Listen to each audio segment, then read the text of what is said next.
तो कैसे हैं आप लोग? आई होप आप सब लोग अच्छे होंगे। ये जो सेशन है डेफिनेट इंटीग्रेशन के ऊपर है। इस सेशन में हम प्रॉब्लम्स के थ्रू कॉन्सेप्ट्स को रिवाइज करेंगे। जी हाँ, क्योंकि ये क्रैश कोर्स का सेशन है, क्रैश कोर्स का लेक्चर है, तो इसमें कंप्लीट थ्योरी को सीखना तो संभव नहीं होगा।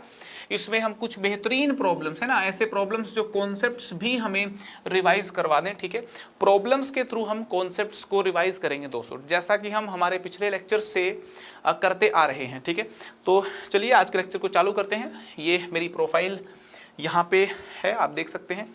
टेलीग्राम चैनल का जो लिंक है वो डिस्क्रिप्शन में दिया हुआ है। हमारी क्लासेस की नोटिफिकेशन वहाँ पे मिलती हैं, नोट्स लेक्चर के वहाँ पे मिलते हैं। आप जरूर इस चैनल को ज्वाइन कर लीजिएगा। ठीक है, आइकॉनिक और प्लस कोर्सेज अनअकैडमी ऐप पे चलते हैं। उनके फीचर्स यहाँ पे लिखे हुए हैं, you can go through them. 2022 M batch launch हो रहा है। जेई 2022 जो स्टूडेंट्स जेई 2022 देने वाले हैं उनके लिए ये बैच है। ठीक है, जेई मेंस और एडवांस के लिए starting from 14 April on Unacademy app. ठीक है, प्लस और आइकॉनिक कोर्सेज अनअकैडमी ऐप पे चलते हैं। प्लस कोर्सेज की डिटेल्स और आइकॉनिक कोर्सेज की डिटेल्स यहाँ पे लिखी हुई है। ठीक है, तो आइए हम शुरुआत करते हैं हमारी पहली प्रॉब्लम से। पहला सवाल स्क्रीन पे मेरे दोस्तों आपके सामने है। इस क्वेश्चन को यहाँ पे सॉल्व करेंगे। हर क्वेश्चन मैंने ऐसा लिया है कि जो आपको कुछ ना कुछ सिखा के जाए, थ्योरी रिवाइज करवा के जाए।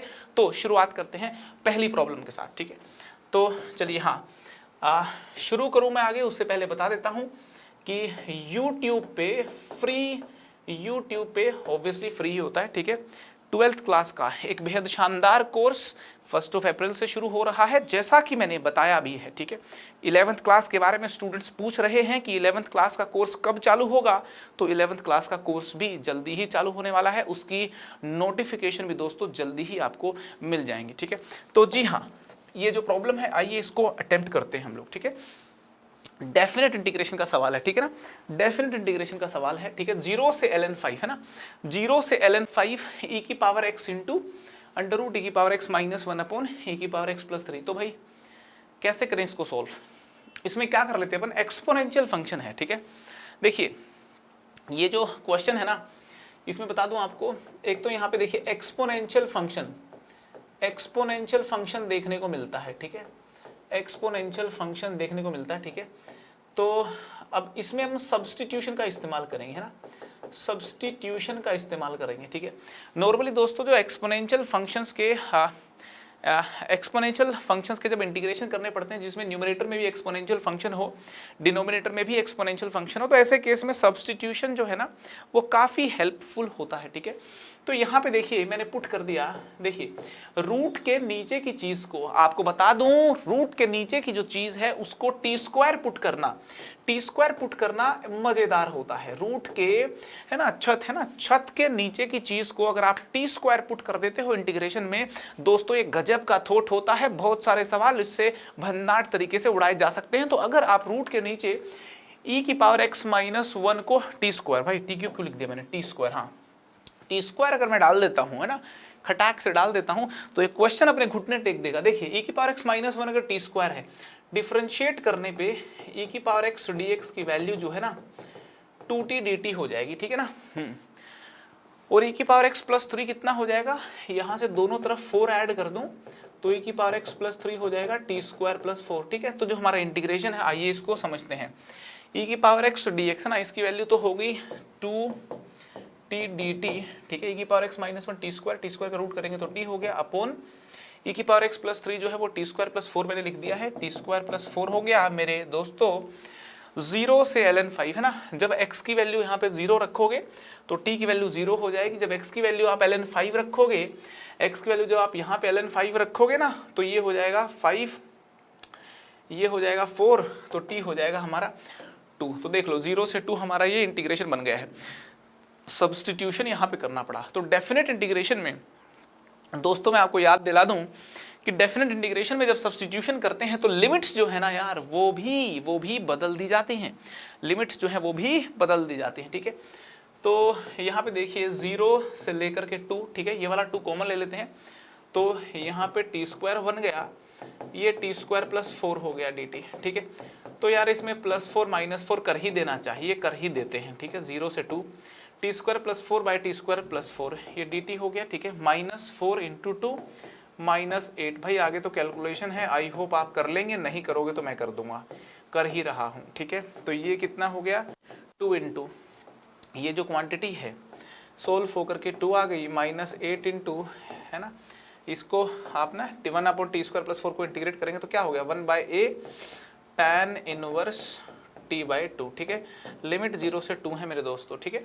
यहाँ पे देखो क्या हो गया 2 × 2 4 हो गया, अरे 8/2 कितना हो गया 4 हो गया है ना, 4 tan 1 ये 2 यहाँ पे रखोगे तो tan 1 1 हो गया, माइनस 0 को यहाँ रखोगे तो tan 1 0 हो गया, ठीक है। 4 माइनस tan 1 1 π/4 होता है, π/4 × 4 कितना हो गया पाई हो गया। 4 - पाई कोई ऑप्शन है क्या? बिल्कुल है, एकदम भन्नाट तरीके से मैंने ए ऑप्शन को खटाक से टिक कर दिया। अरे बात समझ में आ गई क्या? स्क्रीन के सामने से हट लेता हूँ, क्वेश्चन आपके सामने है, कॉन्सेप्ट कौन सा यूज किया है मैंने आपको बता दिया है मेरे दोस्तों, ठीक है। चलते हैं आगे, आई होप ये आपको समझ में आ गया होगा, ठीक है। चलिए आगे चलते हैं। इंटीग्रेशन का सवाल आपके सामने है ना, इंटीग्रेशन का सवाल आपके सामने है। 0 से π/2n, 0 से π/2n dx अपॉन 1 + 10 की पावर n है ना, 10 की पावर n nx है ना। इस क्वेश्चन को सोल्व करते हैं, ठीक है। चलिए क्वेश्चन को सोल्व करते हैं, है ना। ये जो nx है मेरा मन कर रहा है इसको टी पुट कर दूं, है ना। ये जो nx है मेरा मन कर रहा है मैं इसको टी पुट कर दूं, है ना। उसके बाद जो है ना लिमिट्स जो है ना बड़ी अच्छी हो जाएंगी और उसके बाद सवाल करने में, सवाल को समझने में, इंटरप्रिटेशन में ज़्यादा मज़ा आएगा, ठीक है। तो जब nx को मैंने टी पुट कर दिया ना, यहाँ से देखो n dx जो है ना भैया ये dt हो गया, है ना। dx को आप 1/n dt लिख सकते हो, ठीक है। तो जो dx है ना ये हो गया 1/n dt, बहुत ही बढ़िया, है ना। 10 nx को तो मैंने t अपने हाथों से लिखा है ना, अपने हाथों से लिखा है। जब x की वैल्यू 0 है तो t की वैल्यू भी 0 है, जब x की वैल्यू π/2n है तो यार t π/2 हो गई, है ना। भाई डेफिनेट इंटीग्रेशन में 0 से π/2 वाली लिमिट तो पसंद ही बहुत है अपने को, क्या बोलते हो, है ना। अब ये जो इंटीग्रेशन है मैं इसको i मान लेता हूँ, क्या मान लेता हूँ भाई, इस इंटीग्रेशन को i मान रहा है, ठीक है। तो ये इंटीग्रेशन i हो गया, तो 1/n है ना, 0 से π/2 है ना, 0 से π/2, 10 की पावर जो है ना n जो है यहाँ पे लिखी हुई है, मैंने 10 को साइन बाय कोस में कन्वर्ट कर दिया। जब इसको साइन बाय कोस में लिखोगे तो दोस्तों ये कुछ ऐसा हो गया, है ना, ये कुछ ऐसा हो गया, ठीक है जी, ये कुछ ऐसा हो गया, ठीक है। हाँ चलिए, कैसा हो गया, ऐसा हो गया मैं क्या बोल रहा हूँ, एक प्रॉपर्टी होती है डेफिनेट इंटीग्रेशन में, किंग बोलते हैं, क्या बोलते हैं, किंग, ठीक है। King of all the properties, definite integration में एक प्रॉपर्टी होती है king of all the properties, है ना, किंग के नाम से जानी जाती है ना, king of all the properties. कौन सी होती है वो प्रॉपर्टी? वो होती है कि अगर a से b हमें fx फंक्शन को इंटीग्रेट करना हो, a से b अगर हमें fx फंक्शन को इंटीग्रेट करना हो तो a से b f(a + b - x dx हो जाता है। ये जो प्रॉपर्टी है मैं इस प्रॉपर्टी को किंग के नाम से बोलता हूँ। क्यों बोलता हूँ? क्योंकि this is king of all the properties, king of all the properties, है ना। ये बड़े बड़े सवालों को करने की ताकत रखती है ना, बड़े बड़े सवालों को करने की ताकत रखती है दोस्तों ये प्रॉपर्टी, तो इसलिए मैं इसको king of all the properties बोलता हूँ, ठीक है। तो अगर यहाँ पे मैंने किंग लगाया है ना, यहाँ पे यूज किंग है ना, किंग को कैसे इस्तेमाल में लाते हैं, किंग को इस्तेमाल में ले आते हैं, इस्तेमाल में लाने के बाद इसको यूटिलाइज कैसे करते हैं बताता हूँ आपको मैं, ठीक है। किंग लगा लिया मैंने, है ना, किंग लगा लिया मैंने। जैसे किंग लगाओगे ना a + b, है ना, a + b करोगे तो π/2 हो गया, π/2 - t करोगे तो sin t हो गया, है ना। भाई देखो ये प्रॉपर्टी इस्तेमाल कर ली दोस्तों, ये वाली प्रॉपर्टी मैंने यहाँ पे इस्तेमाल कर ली, मैं इस प्रॉपर्टी को किंग बोलता हूँ, ठीक है। तो ये जो है ना ये कुछ ऐसा आ जाएगा, ये कुछ ऐसा आ जाएगा, ठीक है। अब since this is equation number 1, this is equation number 2, ठीक है। ये इक्वेशन नंबर 1 है, ये इक्वेशन नंबर 2 है। अगर मैं दोनों इक्वेशंस को ऐड कर दूं, ठीक है, if I add equation number 1 and equation number 2, if I add equation number 1 and equation number 2, तो लेफ्ट हैंड साइड तो हो गया 2i, है ना, लेफ्ट हैंड साइड तो हो गया 2i, left hand side 2i हो गया, है ना। ये हो गया 1/n, ठीक है, यहाँ पे 1/n 0 से π/2, ठीक है। जब आप ये वाली एक्सप्रेशन और इस एक्सप्रेशन को दोस्तों जब ऐड करते हो तो cos की पावर nt प्लस sin की पावर nt अपॉन कोस की पावर nt प्लस साइन की पावर nt dt हो जाएगा, ठीक है। जैसे ही कैंसिल कर दिया, जैसे ही ये कैंसिल कर दिया, ठीक है, तो ये हो गया हमारा π/2, ठीक है। तो i की वैल्यू आ गई π/4n, है ना, कितनी आ गई, i की वैल्यू π/4n आ गई, ठीक है। कोई ऑप्शन में लिखा हुआ है क्या π/4n? बिल्कुल भरनाट तरीके से ऑप्शन नंबर बी में लिखा हुआ है। ये मैं हट लेता हूँ, यहाँ पे आपको बता दूं कि ये किंग नाम की प्रॉपर्टी के ऊपर ये क्वेश्चन था, ठीक है। ये किंग नाम की प्रॉपर्टी के ऊपर क्वेश्चन था, ठीक है। डेफिनेट इंटीग्रेशन में कौन कौन सी प्रॉपर्टीज होती हैं एक बार रिवाइज कर लेते हैं। इस क्वेश्चन में किंग प्रॉपर्टी का इस्तेमाल हुआ है दोस्तों। डेफिनेट इंटीग्रेशन में कौन सी प्रॉपर्टीज होती हैं, जल्दी से एक बार properties of definite integration revise कर लेते हैं, ठीक है। सबसे पहले तो मैं हमेशा बोलता हूँ कि ऐसे लिखा हो ना a से b f(x) dx, तो दोस्तों यहाँ x की बजाय, अगर यहाँ x की बजाय t रख दो, w रख दो, p रख दो, q रख दो, m रख दो, अल्फा रख दो, बीटा रख दो, गामा रख दो, कुछ भी रख दो, फर्क नहीं पड़ता, क्योंकि फाइनल आंसर x पे इंडिपेंडेंट आना है, t पे इंडिपेंडेंट आना है, w, p, q, r, s पे इंडिपेंडेंट आना है। तो मैं हमेशा बोलता हूं कि ये जो x और t है डमी वेरिएबल्स हैं, ठीक है ना। ये जो x और t है ये डमी वेरिएबल्स हैं। जैसे दुकान के सामने डमी रखा रहता है ना, ये जो है ये डमी वेरिएबल्स हैं, है ना, डमी वेरिएबल्स हैं, ठीक है। ये वेरिएबल यहाँ बदल सकते हो, ठीक है। दूसरी बता दूं आपको प्रॉपर्टी, a से b f(x) dx यहाँ पे है। अगर आपको लिमिट बदलनी पड़ जाए, b से a करनी पड़ जाए, तो एक माइनस साइन यहाँ लगा देना दोस्तों। ये दूसरी प्रॉपर्टी है। आई होप बात आपको समझ में आ गई होगी। तीसरी प्रॉपर्टी मैंने लिख दी अभी, किंग। तीसरी प्रॉपर्टी जो है किंग, कौन नहीं जानता इसको, सुपर प्रॉपर्टी है। इसका कहना है a से b f(x) dx अगर हो, आप उसको a से b f(a + b - x dx) ऐसे करके लिख सकते हो। इस प्रॉपर्टी को किंग के नाम से जाना जाता है, ठीक है। Next is property number 4। Property number 4 तब लगती है जब 0 से 2a f(x) लिखा हो। ये प्रॉपर्टी बोलती है 0 से 2a f(x) अगर यहाँ पे इंटीग्रेट करना है मेरे को, तो इस लिमिट में यहाँ 0 से 1 किया जा सकता है, मगर यहाँ पे f(x) + f(2a - x) आपको करना पड़ेगा। और दोस्तों मैं इस प्रॉपर्टी को क्वीन के नाम से जानता हूँ, क्वीन के नाम से पढ़ाता हूँ। इस प्रॉपर्टी को क्वीन बोलते हैं। रानी है, राजा की हेल्प करती है। ये क्वीन इसलिए नाम रखा है मैंने क्योंकि किंग वाली प्रॉपर्टी ही हेल्प करती है। मेन लेक्चर्स में अगर आपने देखा होगा, तो मैंने डिटेल में 12th क्लास के कोर्स में समझाए हैं। ये एक रिविजन कर रहे हैं अभी, ठीक है जी हाँ। प्रॉपर्टी नंबर 5 को मैं जैक के नाम से बोलता हूं। अगर 0 से लेकर के nt f(x) dx यहाँ रखा है, तो दोस्तों इस n को आप यहाँ आगे पटक सकते हो और 0 से t f(x) dx लिख सकते हो। यहाँ पे जो n है ये एक इंटीजर होना चाहिए और t जो है ये पीरियड होना चाहिए f(x) का। ये दो बातें यहाँ पे होनी चाहिए।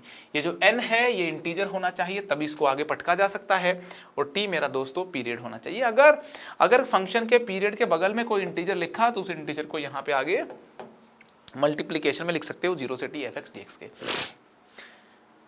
क्लियर है जी, ठीक है। इस प्रॉपर्टी को मैं जैक के नाम से जानता हूँ। ये हल्का सा जैक लगा देती है। अब देखिए इस प्रॉपर्टी के इस्तेमाल से इंटीग्रेशन नहीं हुआ, थोड़ा जैक लग गया, लिमिट छोटी हो गई, सिंपल हो गई, उसके बाद अपन इंटीग्रेशन कर सकते हैं। करेक्ट है।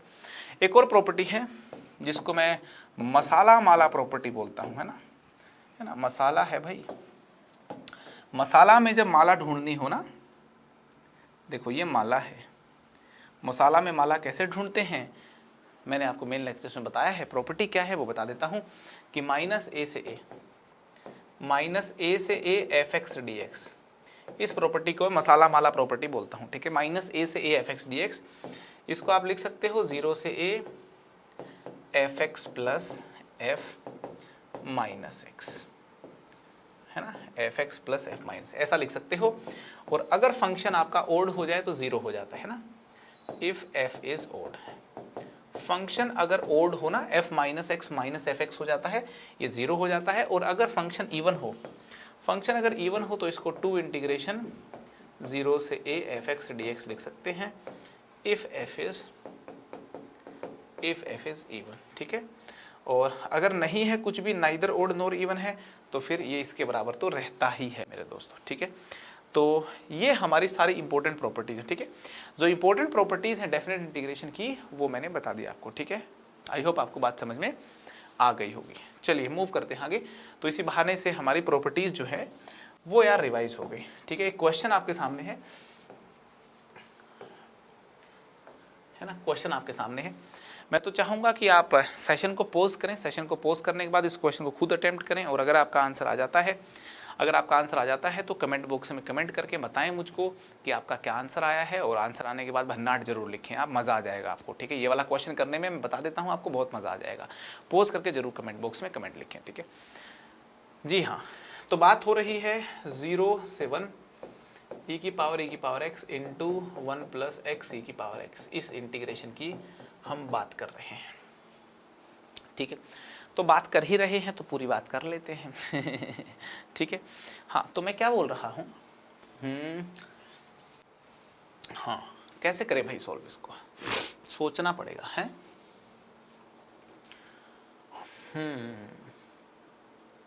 चलो करना तो पड़ेगा। e की पावर x को मेरा मूड कर रहा है t डालने का, मेरा दिल कहता है कि e की पावर x को t डाल दीजिए। e की पावर x को t डालेंगे तो e की पावर x dx क्या हो जाएगा दोस्तों, dt हो जाएगा। ठीक है, लिमिट्स अगर देखें, मान लो x की वैल्यू जब 0 थी है ना तो ये 1 था, x की वैल्यू जब 1 थी तो ये e था। ठीक है, यहाँ e की पावर t डाल दिया मैंने। ठीक है, e की पावर x को क्या डाल दिया, t डाल दिया। e की पावर x को मैंने t डाल दिया तो e की पावर x dx dt हो गया है ना। यहाँ पे dx को लिख सकते हैं अपन dt अपॉन e की पावर x, और e की पावर x क्या है t है ना, तो dx कितना हो गया dt बाई टी है ना। तो जो dx है ना, dx है ना, ब्रैकेट अभी बची है, dx की जगह लिख सकते हैं अपन dt बाई टी, मज़ा आ जाएगा, dt बाई टी लिख दिया। ठीक है, मैं भी ये क्वेश्चन बिल्कुल तुम्हारे सामने कर रहा हूँ है ना, अच्छा प्रॉब्लम है। तो 1 प्लस ये हो गया 1 प्लस x कितना हो गया, अगर e की पावर x t है ना, यहाँ से देख लो e की पावर x t है तो दोस्तों x हो गया ln t। ठीक है ना, x ln t हो गया, तो x की जगह मैं रख दिया ln t है ना, ln t। ठीक है जी, और e की पावर x कितना, e की पावर x t है ना, एक सब्स्टिट्यूशन मैंने कर दिया है ना, मैंने क्या कर दिया, एक सब्स्टिट्यूशन कर दिया यहाँ पे, क्योंकि खोपड़ी पे e की पावर x अच्छा थोड़ी लग रहा है यार, इसी की पावर x को मैंने सोचा t डाल देते हैं है ना, मज़ा आ गया। ठीक है जी, मज़ा आ गया जी, ओके जी, मज़ा आ गया जी। 1 से लेकर के e है ना, e की पावर t। ठीक है, ये 1 बाई टी को मल्टीप्लाई करेंगे ना तो 1 बाई टी प्लस, अबे गजबे हो गया भैया, गजबे हो गया, क्या गजबे हो गया, मस्त हो गया। आप इसको fx की नज़रों से देखोगे तो ये f डैश x बन गया, ओ बाबा रे ओ बाबा। आप इसको fx की नज़रों से देखोगे रे बाबा तो ये f डैश x हो गया रे बाबा। ठीक है, तो यहाँ पे देख सकते हैं आप, ये हो गया 1 से e की पावर, अच्छा देखो ये फॉर्मूला मैं यहाँ पे लिख देता हूँ, यहाँ तो सीधा उत्तर लिख दूंगा मैं आपको याद दिला दूँ, जी हाँ याद दिला दूँ, भूले तो नहीं होगे।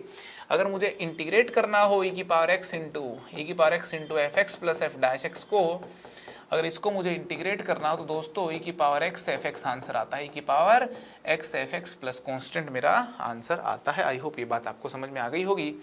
इसका भी जो आंसर देखेंगे आप, वो e की power t into F x कितना है ln t है ना, ये आंसर आ गया। लिमिट कितनी है, 1 से लेकर के e है।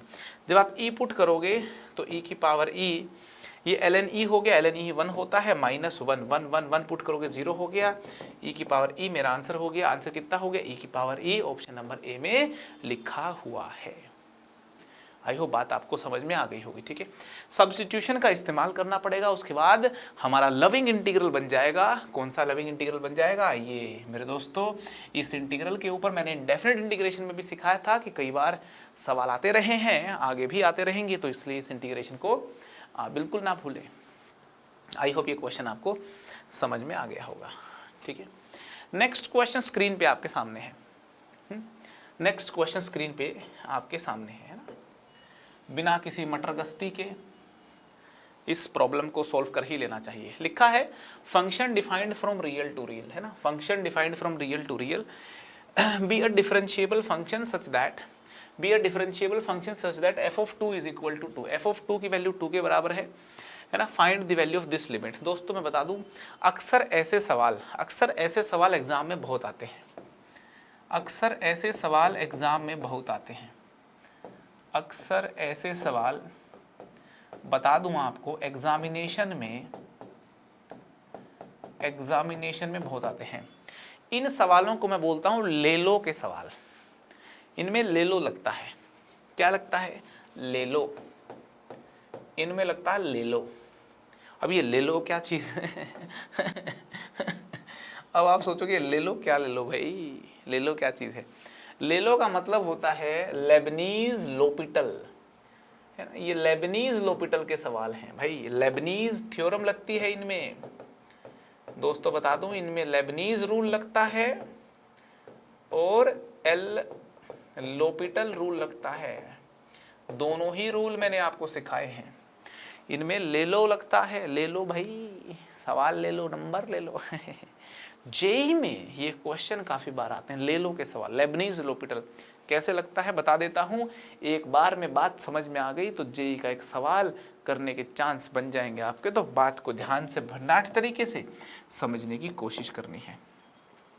यहाँ पे देखिए जो इंटीग्रेशन है, इसमें t का फंक्शन है, t के रेस्पेक्ट में इंटीग्रेशन करना है। x-2 को तो जबरदस्ती यहाँ पे इसके अंदर घुसाया हुआ है, तो x-2 को दोस्तों मैं बाहर यहाँ पे लिख लेता हूँ, ठीक है। 4t³ dt यहाँ लिख दिया मैंने, ठीक है जी। अब लिमिट जो है ना, लिमिट x अप्रोचिंग टू 2 है, लिमिट x अप्रोचिंग टू 2 है। तो यहाँ पे अपने को ये बात समझनी है कि जब x 2 को अप्रोच कर रहा है तो डिनोमिनेटर 0 को अप्रोच कर रहा है, और न्यूमरेटर भी दोस्तों 0 को अप्रोच कर रहा है। काहे को अप्रोच कर रहा है? जब x 2 को अप्रोच कर रहा है तो f(2) मेरा 2 हो जाएगा। 2 से 2 अगर किसी फंक्शन को इंटीग्रेट करेंगे, a से अगर किसी फंक्शन को इंटीग्रेट करेंगे तो इंटीग्रेशन उसका 0 होगा। क्लियर है जी? तो यहाँ पे न्यूमरेटर 0 को अप्रोच कर रहा है, डिफरेंशिएबल फंक्शन है, डिनोमिनेटर 0 को अप्रोच कर रहा है, डिफरेंशिएबल फंक्शन है, डिफरेंशिएबल बाय डिफरेंशिएबल फंक्शन है, 0/0 बन रहा है, तो लोपिटल लगा सकते हैं। लोपिटल लगा दिया। जब लोपिटल लगाओगे तो दोस्तों डिनोमिनेटर को डिफरेंशिएट करने की जरूरत होगी। डिनोमिनेटर को जब डिफरेंशिएट करेंगे तो 1 आ जाएगा। डिनोमिनेटर को जब डिफरेंशिएट करेंगे ना, x-2 को डिफरेंशिएट करेंगे तो कितना आ जाएगा? 1 आ जाएगा। x-2 को डिफरेंशिएट करेंगे तो कितना आ जाएगा? 1 आ जाएगा। और जब न्यूमरेटर को डिफरेंशिएट करेंगे तो कैसे डिफरेंशिएट करते हैं? ऊपर वाली लिमिट यहाँ पे फिट करी, ऊपर वाली लिमिट यहाँ पे फिट करी, इनटू, है ना, इनटू ऊपर वाली लिमिट का डिफरेंशिएशन माइनस यहाँ पे लोपिटल लगते हुए न्यूमरेटर में लेबनीज लग गया। लोपिटल लगते हुए न्यूमरेटर में लेबनीज लग गया तो ये लोपिटल लेबनीज लोले का क्वेश्चन हो गया। समझ में आ रही है कि नहीं आ रही? लोपिटल लेबनीज का सवाल हो गया, ठीक है। अब जब 2 इसमें पुट करेंगे, 2 जब इसमें पुट करेंगे तो फिर 2 का डिफरेंशिएशन करेंगे 0, तो यार ये तो 0 है ना। ये तो देखो अब यहाँ पे तो 0 ही लिख दूं तो सीधा ठीक रहेगा, ठीक है। और यहाँ पे देखिए लिमिट x अप्रोचिंग टू 2 यहाँ पे लिखना ना भूले, लिमिट x अप्रोचिंग टू 2 लिखना ना भूले। तो लिमिट जब 2 को अप्रोच कर रही है तो ये हो गया 4f(2) इंटू f'(2). f(2) की वैल्यू मेरे दोस्तों क्वेश्चन में मुझको 2 दी हुई है, तो f(2) की वैल्यू 2 दी हुई है, तो 2 की पावर 3 8, 8 इंटू 4 32 हो गया, तो ये 32 इंटू f'(2) हो गया, 32 into f'(2). Option number C में यहाँ लिखा हुआ है, तो मेरा जो ऑप्शन नंबर सी है वो हो गया सही जवाब मेरे दोस्तों। कंप्यूटर जी लॉक कर दिया जाए ऑप्शन नंबर सी को। तो ये लेबनीज और लोपिटल का जो खेल है, आई होप इस सवाल में आपको समझ में आया होगा। और ये खेल मैंने आपको बताया है क्योंकि इसके ऊपर कई बार सवाल आते हैं, ठीक है जी। यहाँ पे लेबनीज क्या होती है, यहाँ पे लेबनीज थ्योरम क्या होती है, ये बात इंटीग्रेशन में आपको सिखाई जाती है। जो लेबनीज रूल होता है मेरे दोस्तों, आपको रिवाइज करवा दूं मैं, जो लेबनीज रूल होता है मेरे दोस्तों, ये मैं आपको रिवाइज करवा दूं। सबसे पहले तो लेबनीज रूल को बोलते हैं डिफरेंशिएशन ऑफ, इसको डिफरेंशिएशन ऑफ डेफिनेट इंटीग्रेशन भी बोला जाता है, ठीक है ना। डेफिनेट इंटीग्रेशन का जब डिफरेंशिएशन करते हैं ना, तब लेबनीज रूल का इस्तेमाल करते हैं, है ना। अगर fx इक्वल टू एक फंक्शन लिखा हमारे पास है ना, स्मॉल fx से स्मॉल gx, है ना, एक फंक्शन ht यहाँ पे इंटीग्रेट हो रखा है, ठीक है। यहाँ पे देखिए एफ एक्स फंक्शन आप देख सकते हैं, ये हमारा फाइनल आंसर जो है एक्स में आएगा, एक्स का फंक्शन है, ठीक है। तो यहाँ पे ये एक डेफिनेट इंटीग्रेशन है, ठीक है ना, इसका आंसर फाइनल एक्स में है। अगर एफ डैश एक्स करना हो, अगर मुझे इस डेफिनेट इंटीग्रेशन को इंटीग्रेट करना हो तो उसका लहजा, उसका तरीका क्या होता है, ये बात समझते हैं। होता है क्या है, जो अपर लिमिट है उसको टी की जगह पे रखते हैं, जो अपर लिमिट है उसको टी की जगह पे रखते हैं और फिर अपर लिमिट को डिफरेंशिएट कर देते हैं और माइनस का निशान लगा करके लोअर लिमिट को टी की जगह पे पुट कर देते हैं, लोअर लिमिट को टी की जगह पे पुट कर देते हैं और उसके बाद लोअर लिमिट को डिफरेंशिएट कर देते हैं और ये हो गया डिफरेंशिएशन ऑफ डेफिनेट इंटीग्रेशन। यहाँ पे एक बात समझ में, यहाँ पे एक बात नोट करनी है, ये जो f x and g x हैं, ये जो f x and g x हैं, दे आर डिफरेंशिएबल फंक्शंस। ये डिफरेंशिएबल फंक्शंस होने चाहिए दोस्तों, तभी ये डिफरेंशिएशन हो सकता है। अगर ये डिफरेंशिएबल फंक्शन नहीं होंगे, डिफरेंशिएशन इनका नहीं हो सकता होगा, तो ये फंक्शन का डिफरेंशिएशन नहीं हो सकता। तो ये लेबनीज थ्योरम है, किसी को नहीं मालूम है नोट कर लीजिए, फिर से बता देता हूँ। इस क्वेश्चन में जो मैंने ले लो प्रिंसिपल का इस्तेमाल किया है बहुत ही शानदार है, आपको ये बात समझ में आ जानी चाहिए। जरूर आप जब नेक्स्ट अटेम्प्ट अपना जेई का देना चाहें, देने के लिए जाएं, तो ले लो प्रिंसिपल को एक बार, एक दफ़े जरूर रिवाइज कर लेना, ठीक है। मूव करते हैं आगे, मूव करते हैं आगे। देखिए नेक्स्ट क्वेश्चन आपके सामने है। पहले तो कॉन्सेप्ट बता दूं, ये जो क्वेश्चन है इसमें जो कॉन्सेप्ट इस्तेमाल हुआ है, इसमें देखिए लिमिट निकालनी है ना। अब देखने से लगता है लिमिट का क्वेश्चन है, लेकिन दोस्तों ये बहुत चालाक लिमिट का क्वेश्चन है, बहुत चालाक लिमिट का क्वेश्चन है। जेई में से क्वेश्चन आते रहते हैं, आते रहे हैं, ये बड़ा चालाक लिमिट का क्वेश्चन है, क्योंकि इसमें लिमिट निकालने के लिए डेफिनेट इंटीग्रेशन का इस्तेमाल करना पड़ता है ना। इसमें लिमिट निकालने के लिए डेफिनेट इंटीग्रेशन का इस्तेमाल करना पड़ता है ना। तो ये लिमिट्स है by using evaluation of limits by using definite integration. Definite integration का इस्तेमाल करके इसमें लिमिट्स निकाले जाती है ना। कैसे निकालते हैं बता दूं आपको। यहाँ पे देखिए ये एक सम लिखा हुआ है, अगर इस सम की मैं जनरल टर्म लिखना चाहूँ, है ना, इसकी जनरल टर्म या पूरा सम अगर लिखना चाहूँ, है ना, सिग्मा लगा के जनरल टर्म का इस्तेमाल करके सम जो है ना, दिस सम है ना, suppose this is limit l, है ना, एक मिनट के लिए अपन बोलते हैं कि this limit is limit l, है ना, this limit is limit l. तो लिमिट एल को अपन बोल सकते हैं limit n approaching to infinity. ध्यान से देखो, limit n approaching to infinity 1/n। ऐसे सवाल को करने के लिए सबसे पहले समेशन में इस सम को लिख लेते हैं।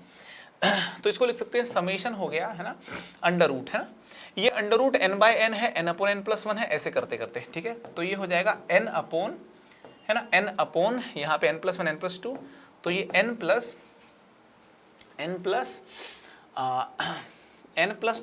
है ना, n+3r, है ना, ये हो गया n अपॉन n+3r। r की वैल्यू कितनी है, r की वैल्यू 0 से लेकर के, है ना, 0 से लेकर के 3r रखनी पड़ेगी, क्या रखनी पड़ेगी, नहीं r ही रखनी पड़ेगी, है ना, n+r, हाँ n+r। r की वैल्यू देखो 0 थी पहले यहाँ पे, फिर 1 हुई, फिर 2 हुई और फिर कितनी होगी 3n-1 तक, ठीक है।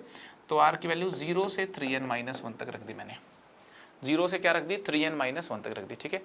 अब ये जो समेशन है, this summation can be converted into definite integration. दोस्तों ये जो समेशन के बाद जो लिमिट यहाँ पे लगाई हुई है, this whole thing is equal to a definite integration.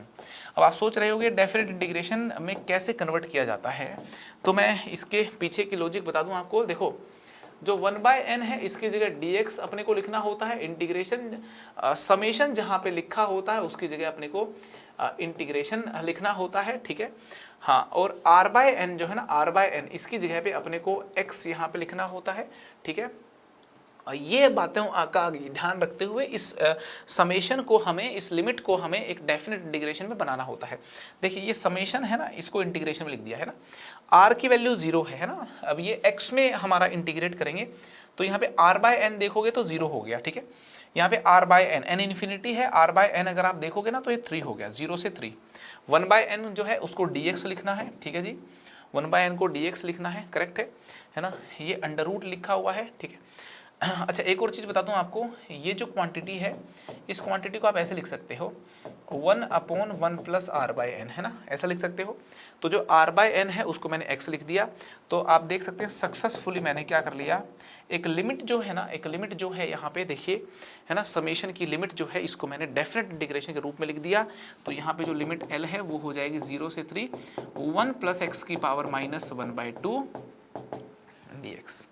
अब अगर इसको इंटीग्रेट करना है तो कैसे इंटीग्रेट करते हैं, इसको इंटीग्रेट करते हैं 1 प्लस एक्स की power -1/2 plus 1 that is 1/2 upon 1/2 और लिमिट आपकी 0 से 3 हो गई। जब 3 अपर लिमिट डालूंगा तो 4 की पावर 1/2 कितनी होगी 2 अपॉन 1/2 भी है ना, माइनस जब हम 0 डाल देंगे तो 0 डाल देंगे यहाँ पे तो 1 हो गया, 1 × 2 4 - 2 इज 2 4 - 2 इज 2। तो आंसर आ गया अपना 2C is the correct answer for this question मेरे दोस्तों। देवियों और सज्जनों, ये जो क्वेश्चन है ये यहाँ पे देखिए समेशन की लिमिट लिखी हुई है, ये एक डेफिनेट इंटीग्रेशन का सवाल था। इस तरीके के क्वेश्चन करने आने चाहिए। आपको बता दूं इस टाइप के जो क्वेश्चंस हैं, इस टाइप के क्वेश्चंस आप जरूर कर लें, क्योंकि जेई मेंस में भी आते हैं, जेई मेंस में भी ऐसे क्वेश्चंस आते हैं और जेई एडवांस्ड में भी दोस्तों इस टाइप के क्वेश्चंस आते रहे हैं, आते रहेंगे। बात समझ में आ रही है क्या? चलिए, बहुत ही शानदार। तो एक और सवाल आपके सामने है, स्क्रीन पे एक और अच्छा सवाल आपके सामने है, ठीक है। अगर आपने मुझे बता दिया, देखिए यहाँ पे देखिए कई सवाल और हैं, स्क्रीन पे एक और क्वेश्चन आपके सामने है।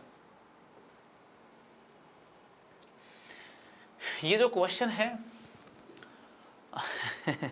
अच्छा सवाल है, ठीक है, मज़ा आएगा। ये सवाल भी लेलो का सवाल है ना, लिमिट लग रही है, देखो लिमिट है, डेफिनेट इंटीग्रेशन है, लिमिट है ना। तो देखिए कहीं ना कहीं आप ये समझ लें लेलो का क्वेश्चन है, ठीक है, लेलो का क्वेश्चन है ना। अब देखो ये जो लिमिट है इसको एल बोल देते हैं अपन, limit x approaching to x1, correct है ना। मैंने क्या किया, ये यहाँ पे जो इंटीग्रेशन लिखा हुआ ना x1 से लेकर के x ft dt, इस इंटीग्रेशन को यूं का यूं लिखा, ठीक है। और ये जो बला है ना, इस बला को पकड़ के डिनोमिनेटर में ले आया, ठीक है, इसको पकड़ के डिनोमिनेटर में ले आया मैं, x minus x1 by x हो गया, ठीक है, x minus x1 by x हो गया। अच्छा एक बात बताओ मेरे को, है ना, इसको पकड़ के यहाँ पे लाओगे तो x minus x1 by x लिख सकते हैं, है ना। मैं तो कहता हूँ इसको x बाई x1 हो गया ना, ये देखो इसको 1 माइनस x1, इसको ऐसा भी लिख सकते हैं यहाँ पे 1 माइनस x1 बाई एक्स, इसको यूं भी लिखा जा सकता है, करेक्ट है। जब x की वैल्यू x1 को अप्रोच करती है ना, तो ये 1 को अप्रोच करता है, ये क्वांटिटी 0 को अप्रोच करती है। x की वैल्यू x1 यहाँ पे जब अप्रोच करती है तो ये 0 को अप्रोच करती है, ये 0 को अप्रोच करती है, ये 0 को अप्रोच करती है। 0/0 यहाँ पे बन रहा है, 0/0 यहाँ पे 0/0 यहाँ पे बन रहा है, डिफरेंशिएबल यहाँ पे फंक्शन है, नहीं दिया तो ये देखिए बाय डिफॉल्ट यहाँ पे अपने को अज्यूम कर लेना पड़ेगा। और यहाँ पे देखिए लोपिटल लगा देंगे, और लोपिटल लगाएंगे तो न्यूमरेटर का जब डिफरेंशिएशन करना पड़ेगा तो लेबनीज लग जाएगी, लेलो हो जाएगा भैया, क्या हो जाएगा, लेलो हो जाएगा। तो अब लगाते हैं जरा, डिफरेंशिएट करते हैं न्यूमरेटर को। तो ये हो गया f of x into x का differentiation 1 minus f of x1 का डिफरेंशिएशन 0 अपॉन डिनोमिनेटर का डिफरेंशिएशन हो गया minus x1 by x square, हाँ plus minus minus plus x1 by x square. I hope आपको सेपरेटली न्यूमरेटर और denominator का differentiation करना आता होगा, लेबनीज सिखा दिया, बेसिक डिफरेंशिएशन आपको मालूम है, ठीक है। Limit x approaching to x1, जब x की जगह x1 डालेंगे तो ये f of x1 upon x की जगह x1 डालेंगे तो x1 कैंसिल होकर के दोस्तों यहाँ पे x1 आ जाएगा, x1 into f x1 into f x1, option number b जो है करेक्ट हो गया। ये क्वेश्चन दिखने में बड़ा सीधा है, करने में बड़ा सीधा है, बट जब भी स्टूडेंट्स को मैं देता हूँ नहीं हो पाता है ना। मुझे अच्छा लगा सवाल, मुझे सवाल अच्छा लगा, मज़ा आएगा, ठीक है। लेलो का सवाल है, कभी ना कभी पेपर में आ जाएगा, ले लो करोगे, ठीक है। मूव करते हैं आगे, फिर से एक लेलो का क्वेश्चन दे दिया। अब आप सोच रहे होंगे मैंने लेलो के ऊपर सवाल काफ़ी दे दिए, मैं लेलो का डर आपके अंदर से निकालना चाहता हूं, इसलिए मैंने लेलो पे सवाल जो है रख दिए। बाकी टाइप की प्रॉपर्टीज़ के ऊपर क्वेश्चन तो हर बुक में दिए ही होते हैं, बच्चों को लेलो के सवालों में थोड़ी तकलीफ रहती है, इसलिए मैंने दे दिए। मैं चाहता हूँ कि आप इस सेशन को पॉज करें, और इस क्वेश्चन को खुद ब खुद अटेम्प्ट करें। अटेम्प्ट करने के बाद कमेंट करें कि भन्नाट लिया आप लोगों ने इस सवाल को कर दिया है, और अगर ना हो तो देख लेना फिर आगे सोल्यूशन, ठीक है।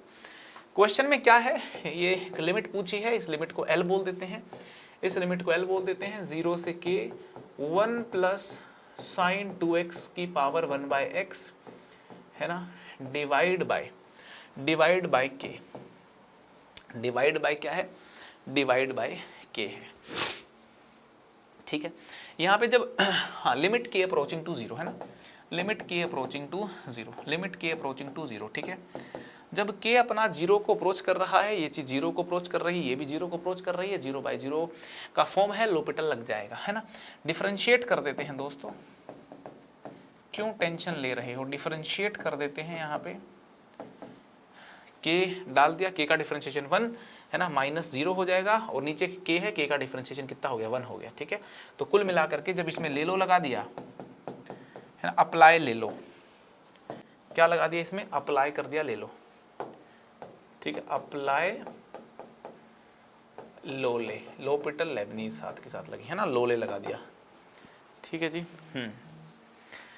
अब देखिए यहाँ पे फिर इस लिमिट को सोल्व करने के लिए 1 की पावर इन्फिनिटी, ये जो लिमिट बनी है यहाँ पे देखिए 1 की पावर इन्फिनिटी लिमिट का कॉन्सेप्ट भी लग रहा है, 1 की पावर इन्फिनिटी लिमिट का कॉन्सेप्ट भी लग रहा है। 1 की पावर इन्फिनिटी लिमिट को सोल्व करना है तो e की पावर में ना, e की पावर में ये वाली वैल्यू लिखते हैं, इनटू ये वाली वैल्यू -1 लिखते हैं, तो यहाँ पे हो गया sin 2k है ना। और बता दूं आपको k जो है वो 0 को अप्रोच कर रहा है, तो e की power limit k approaching to 0, ठीक है, sin 2k/k है, तो इसको 2 से अगर मैं मल्टीप्लाई डिवाइड कर दूं ना, यहाँ पे 2 से डिवाइड कर दूं, 2 से ऊपर मल्टीप्लाई कर दूं, ठीक है, तो ये 1 हो गया, तो ये आ गया है ना। चलो यहाँ पे लिख देता हूँ sin 2k/k है ना, तो इसको मैंने 2 से क्या कर दिया, ऐसे करके ऊपर नीचे मल्टीप्लाई कर दिया, ये वाली वैल्यू 1 हो गई, आंसर आ गया e की पावर 2। कितना आंसर आ गया सॉरी e की पावर 2 आंसर आ गया, ठीक है जी। आई होप लेलो के जो क्वेश्चंस हैं उनमें आप कंफर्टेबल हो गए होंगे, मुझे लगता है हो ही जाना चाहिए मेरे दोस्तों। स्क्रीन से हट लेता हूँ, आप इजीली सॉल्यूशन देख लीजिए। नेक्स्ट क्वेश्चन स्क्रीन पे है ना, क्वेश्चन को रीड करें, आप जो है इस क्वेश्चन को रीड करने के बाद खुद ब खुद अटेम्प्ट करने का प्रयास करें, आपको बहुत मज़ा आने वाला है। और अगर ये हो जाए तो ज़रूर कमेंट करके मुझे बताएं, ठीक है। मैं क्या बोल रहा हूँ, मैं ये बोल रहा हूँ कि ये जो क्वेश्चन है इसमें लेबनीज रूल का इस्तेमाल होगा और AOD के फंडामेंटल्स का भी इस्तेमाल होगा, मैक्सिमा मिनिमा के फंडामेंटल्स का इस्तेमाल होगा। यहाँ पे ये जो फंक्शन लिखा हुआ है, x का फंक्शन लिखा हुआ है, इस फंक्शन को इसने कहा मिनिमाइज करो, है ना, किस x पे मिनिमम होगा। तो मिनिमम निकालने के लिए f' निकालना पड़ेगा, और f' कैसे निकालेंगे, अपर लिमिट को t की जगह पुट कर देंगे, है ना, अपर लिमिट को t की जगह पुट कर देंगे, फिर अपर लिमिट का डिफरेंशिएशन कर देंगे, माइनस लोअर लिमिट को पुट करेंगे, लोअर का डिफरेंशिएशन कर देंगे, 0 आ जाएगा। तो कुल मिलाकर के आप देख लीजिए f' अपना ये आ गया, ठीक है। अगर मैं कहूँ कि मुझे fx को मिनिमाइज करना है तो f' देखिए 0 कहाँ होगा, f' 0 होगा x की वैल्यू 0 पे, 1 पे, 2 पे, मगर अब यहाँ पे ये चेक करना है कि 0 और 1 2 पे जब f' 0 हो रहा है, मैक्सिमम कहाँ हो रहा है और मिनिमम कहाँ हो रहा है ना, मैक्सिमम कहाँ हो रहा है, मिनिमम कहाँ हो रहा है, उसके लिए डबल डेरिवेटिव निकालना पड़ेगा, या फिर क्या करना पड़ेगा, f' का साइन चेक कर लो, है ना, f' का साइन चेक कर लो। जब आप f' का साइन देखोगे ना, देखिए फर्स्ट डेरिवेटिव टेस्ट के साथ f' की वैल्यू यहाँ पॉजिटिव, यहाँ नेगेटिव, यहाँ पॉजिटिव, यहाँ नेगेटिव, है ना। जब f' मिनिमम f' 0 होता है और fx मिनिमा बनाता है, तो f' अपना साइन नेगेटिव से पॉजिटिव लेकर के जाता है। तो नेगेटिव से पॉजिटिव देखो, एक तो इस पॉइंट के ऊपर चेंज हुआ है, नेगेटिव से पॉजिटिव एक तो यहाँ पे चेंज हुआ है, और नेगेटिव से पॉजिटिव एक यहाँ पे चेंज हुआ है। तो दोस्तों 0 और 2 पे जो है ना मिनिमा बनेगा, है ना, सी ऑप्शन करेक्ट हो गया।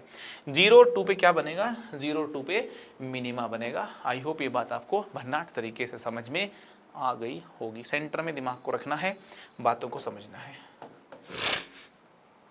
बात समझ में आ गई, ठीक है जी।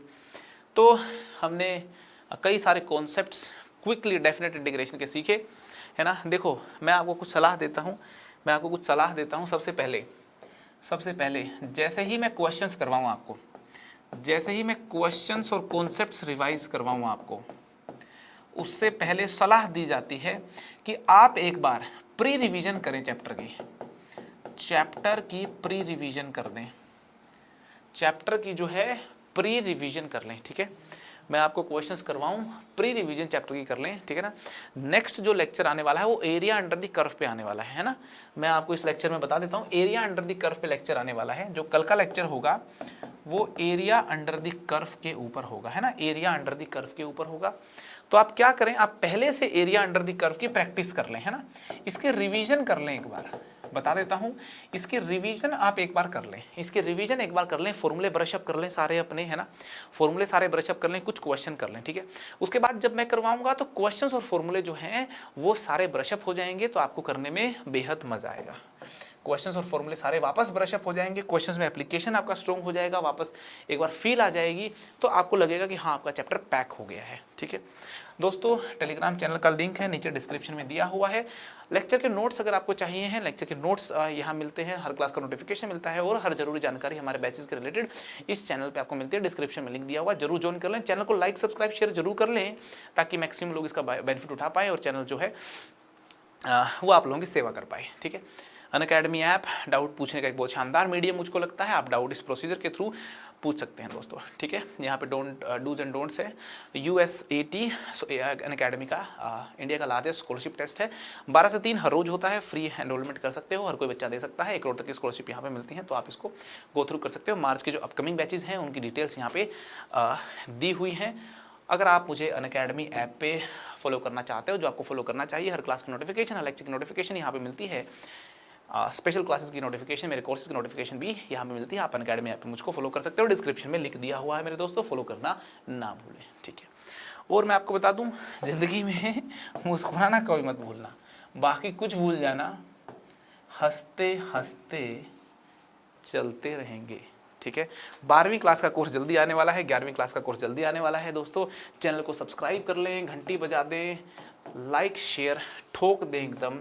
जे प्लैनेट चैनल आपका अपना चैनल है, आप इस चैनल को मस्ती से पढ़ते रहिए यहाँ पे, ठीक है। तो चलते हैं, अलविदा लेते हैं, फिर मिलेंगे। चलते चलते बाय बाय, टेक केयर।